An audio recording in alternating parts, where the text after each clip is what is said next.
এই দেখতে পাচ্ছ, এই যে মেশিন দাঁড়িয়ে আছে, 1 ঘন্টা ডিউটি করে এখন গাড়ি আপাতত বন্ধ আছে। 1-1.5 ঘন্টা ডিউটি করেছি। আমরা আছি কেরালাতে। আমরা এই কাজ, পৌরসভার কাজের মধ্যে আছি। 1 ঘন্টা 1-1.5 ঘন্টা কাজ করেছি, এখন বন্ধ আছে গাড়ি।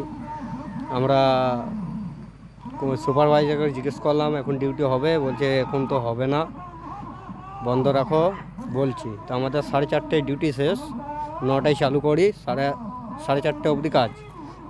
ওর পরে আর কাজ হয় না।